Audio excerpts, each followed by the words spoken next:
Pierre Alvaraz, pour moi, genre, c'est comme une grande famille. Donc déjà, bonjour. Donc vous êtes Ismaël Saadi, vous êtes acteur, réalisateur, auteur. Vos réalisations parlent beaucoup de la laïcité, c'est bien ça? Alors, je sais pas si elle parle beaucoup de laïcité, mais ce que j'écris, ce que je crée, parle beaucoup de respect entre les gens. Donc, quand deux personnes différentes vivent ensemble ou font des choses ensemble, et je pense que la laïcité, c'est là qu'elle intervient, c'est qu'elle permet à deux personnes qui ont des croyances différentes, des origines à la rigueur différentes, de vivre ensemble dans le même endroit. Donc oui, techniquement parlant, ça en parle, ouais. Pourquoi as-tu choisi de travailler dans ce domaine? Alors, j'ai pas vraiment choisi. Moi, j'ai toujours voulu écrire depuis que je suis gosse. Je pensais pas que c'était un métier au départ, moi. Du coup, j'ai fait d'autres métiers à côté. Et un jour, j'ai écrit un scénario pour un réalisateur, juste pour tester, parce que c'était pour m'amuser. J'ai vu que ça marchait. Et de fil en aiguille, je crois que j'avais 28 ans quand ça s'est fait la première fois. J'ai découvert que je pouvais en vivre. Et du coup, maintenant, j'en vis. Mais écrire, ça a toujours été un truc que j'ai voulu faire, que je faisais quand j'étais gosse déjà. Donc il n'y a pas un moment où j'ai choisi de travailler dans ce domaine. Il y a un moment où j'ai choisi d'arrêter de faire autre chose parce que je pouvais gagner ma vie avec ça. Mais je pense que j'ai toujours voulu faire ça, j'ai toujours fait ça. D'accord. Comment inclus-tu la laïcité dans tes spectacles? Alors c'est marrant parce que je réfléchis pas à me dire tiens si j'inclus la laïcité. Comme j'ai dit tout à l'heure, en fait c'est quoi la laïcité? C'est le fait que toi et moi on peut croire à des choses différentes et en fait vivre ensemble, aller à l'école ensemble, aller au collège ensemble, travailler ensemble, s'amuser, etc. Donc c'est mélanger deux personnes différentes, protégées par quelque chose qui les permet de rester ensemble. C'est quelque chose, c'est la laïcité. Mais comme mes spectacles parlent et mes œuvres, mes bouquins parlent souvent de gens différents qui vivent ensemble, d'une manière détournée, je parle tout le temps de laïcité, donc je réfléchis pas à comment je l'inclus. C'est juste que l'histoire que j'écris fait que tu peux pas éviter de parler de laïcité.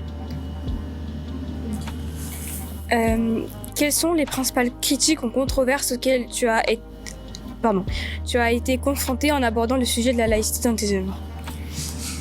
Alors, déjà le fait que quand tu es comme moi de confession musulmane et que tu dis que tu es pour le fait qu'un pays n'ait pas de religion, c'est mon point de vue à moi, c'est ça la laïcité. La laïcité c'est juste ça, c'est juste dire que le pays n'a pas de religion. Nous on a le droit d'avoir la religion qu'on veut, j'ai le droit de prier 5 fois par jour si je veux, de pas boire d'alcool, de pas manger de porc, mais l'État n'a pas de religion. Et quand tu dis ça, les gens ont du mal à comprendre ce que c'est, parce qu'on leur a mal expliqué, et du coup les gens se sentent parfois...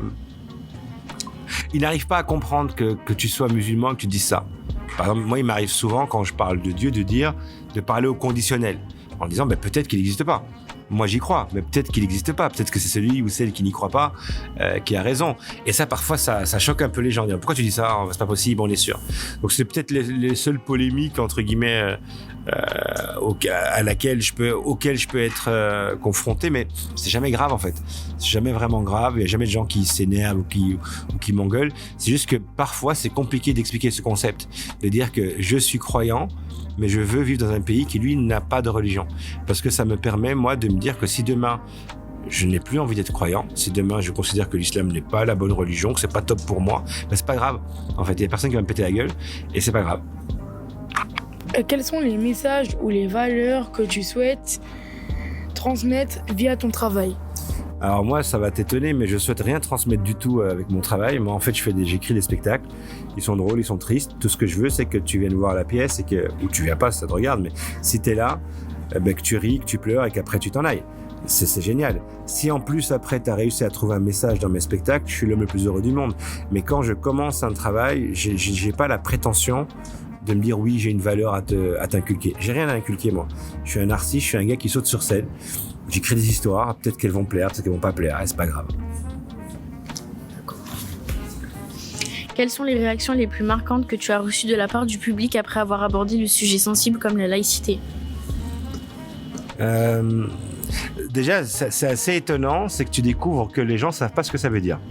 C'est-à-dire que très vite, même vous d'ailleurs, vous qui êtes jeune, vous travaillez sur le sujet maintenant et vous vous rendez compte que c'est pas le truc qu'on vous a appris avant. Les gens ont l'impression que la laïcité, ça veut dire on tape sur les religions. Alors que la laïcité, ça veut dire en fait non.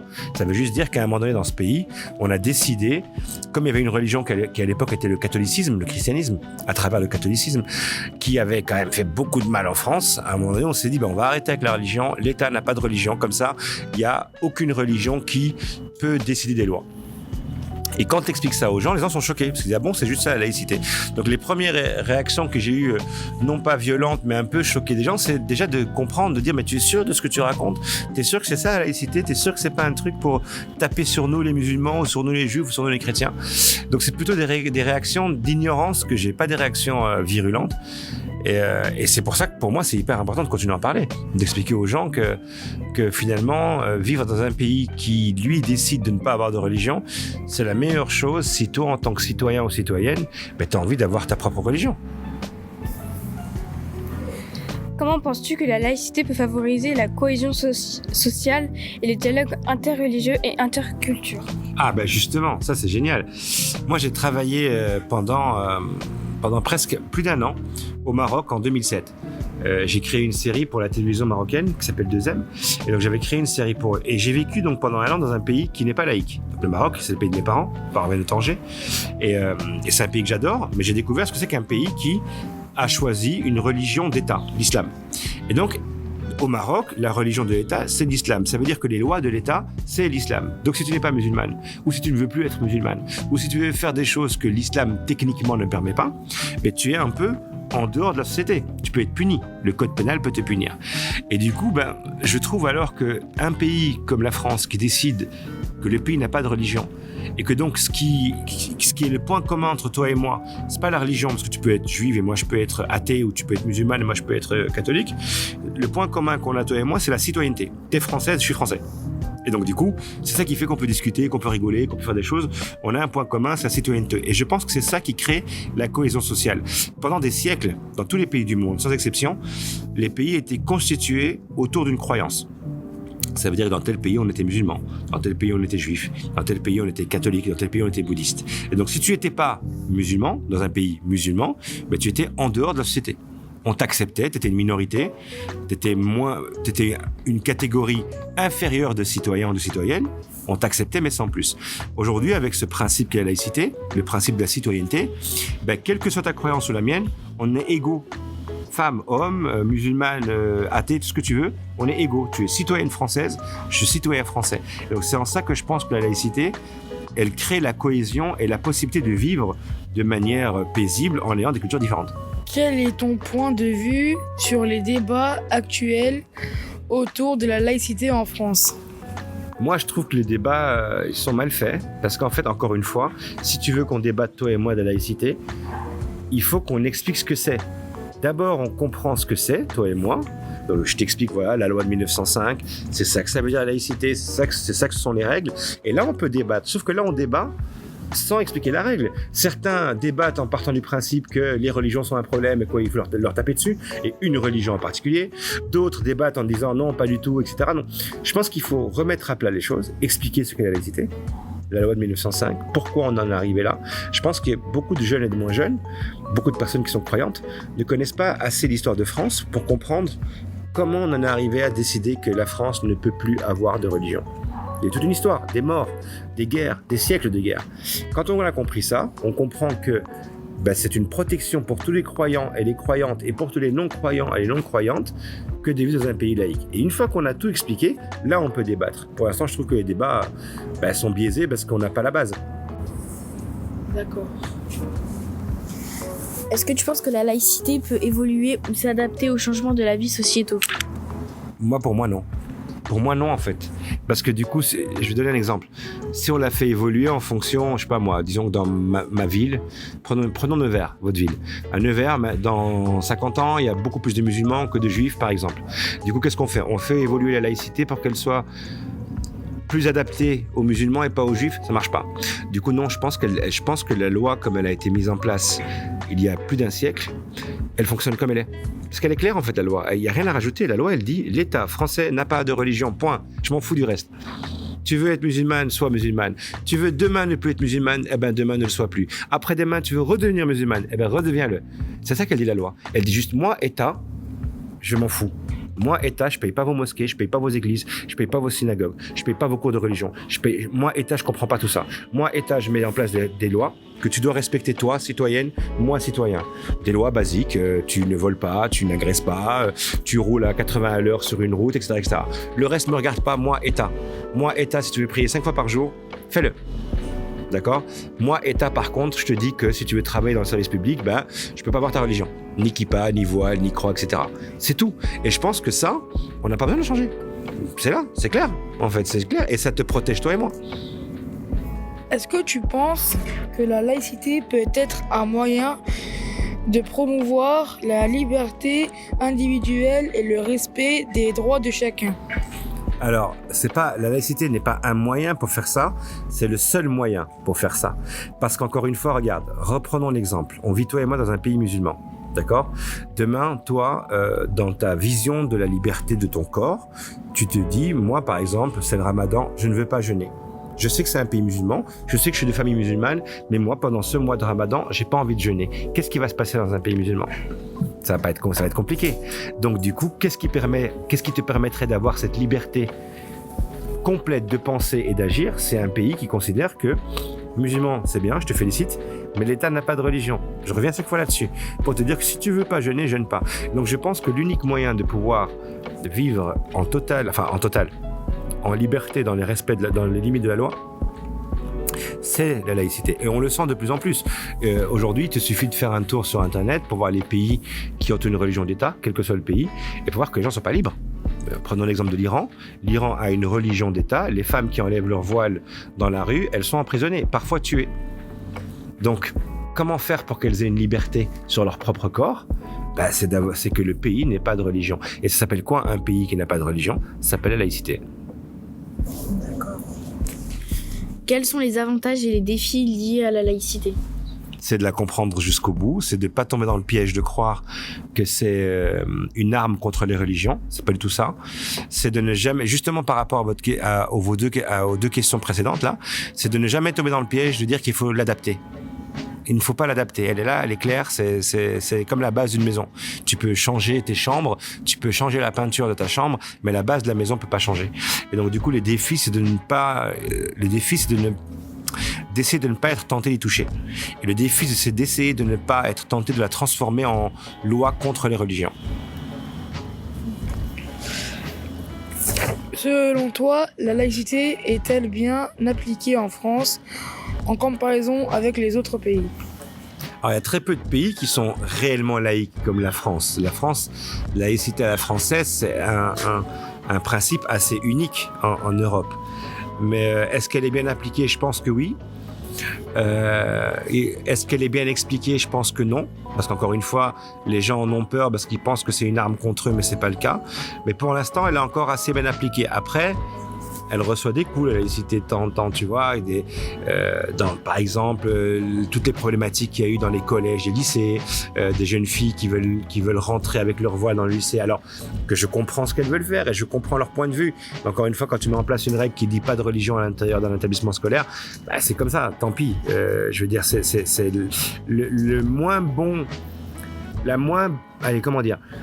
moins mauvais système qu'on peut mettre en place au sein d'une école ou d'un lycée, c'est cette interdiction-là. De dire, écoute, je suis désolé, mais pas de kippa, pas de croix, pas de voile, pas de machin, la religion rentre pas dans l'établissement scolaire. Donc ça, c'est le problème qu'on a aujourd'hui, c'est que quand tu l'expliques comme ça, effectivement, des gens se sentent agressés, des gens se sentent rejetés. Et donc du coup, c'est compliqué de l'appliquer. Tu as des profs qui vont avoir peur, des directeurs d'établissements qui vont avoir peur, des élèves qui vont se braquer en disant non, c'est une guerre contre moi.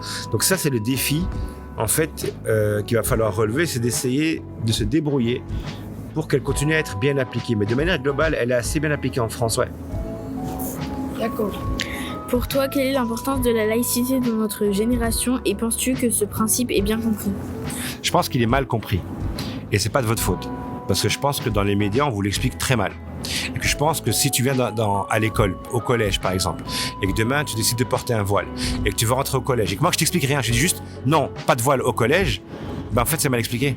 C'est très mal expliqué parce qu'en fait, tu vas te sentir agressé, insulté, rejeté. Or moi, c'était pas mon but, mais comme personne te l'a expliqué, on va se retrouver toi et moi dans une situation où on va finir par être en colère l'un contre l'autre. Donc je pense que non, elle est très mal expliquée aux jeunes comme vous, et même aux adultes, attention, elle est très mal expliquée tout court, et que donc, il y a un réel défi maintenant à ce que vous, la nouvelle génération, vous qui êtes l'avenir de ce pays quand même, vous arrivez à comprendre à quel point ce principe vous protège. Parce qu'effectivement, demain, tu peux me dire, Ismaël, Moi, j'ai 14 ans, j'ai 15 ans, je décide de mettre le voile et je te respecte. Je dis, écoute, je te respecte. Personne ne t'a obligé à le mettre, mets-le, c'est un respect que j'ai pour toi. Mais peut-être que dans 10 ans, tu auras envie de l'enlever. Tu vois? Or, s'il n'y a pas cette laïcité, tu ne pourras pas l'enlever.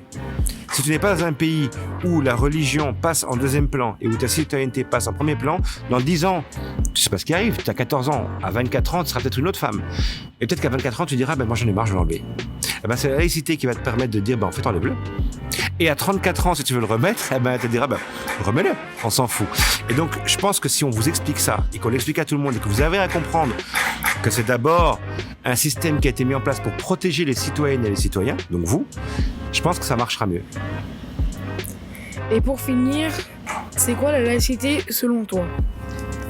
La laïcité, selon moi, je vais répéter ce que j'avais dit au début, mais c'est important de le dire maintenant, c'est la possibilité dans un pays, pour tous les citoyens et toutes les citoyennes, de choisir la religion qu'ils veulent, la non-religion qu'ils veulent, de croire, de ne pas croire, d'aimer des hommes, d'aimer des femmes, de s'habiller comme ils veulent, où ils veulent, à n'importe quel moment d'être libre, tant qu'ils respectent la loi du pays, ça veut dire que tu n'agresses pas ton voisin, que tu vas voler ma voiture, etc. Et que tant que tu acceptes que l'État n'a pas de religion, qu'aucun citoyen, aucune citoyenne n'est inférieur à l'autre, de par sa religion, de par son genre, de par son sexe. Que nous sommes tous égaux, citoyens et citoyennes, et qu'en fait, nous avons la possibilité de croire ou de ne pas croire à ce qu'on veut. Par exemple, pour toi... Mets le micro dans ta bouche, vas-y. Et pour toi, la laïcité, ça doit se dérouler comment, quoi, dans certains pays, en mode... c'est quoi la chose qu'il faut faire pour que ça se respecte en fait, le problème qu'il y a, et c'est pour ça que ça met des siècles à se mettre en place, c'est que comment la France a fait pour mettre en place la laïcité? C'est venu après des guerres, c'est venu après des révolutions, c'est venu après des morts, c'est venu après tout ça. On est quand même dans un pays qui a vécu une guerre de plus de 100 ans entre les catholiques et les protestants. C'est venu après tout ça. On a fini par se dire, maintenant il y en a marre de se battre, plus de religion au niveau de l'État. Alors, moi, je suis pas là pour donner des leçons de morale. Ça veut dire que si un pays comme le Maroc, qui est le pays de mes parents, décide que l'islam c'est la religion de l'État, j'ai pas à juger. C'est leur choix, je le respecte. Donc, on va pas aller appliquer un système qui marche en France dans un autre pays qui n'en veut pas. Donc déjà, ma première réponse, c'est de te dire, on n'a pas à l'imposer à qui que ce soit.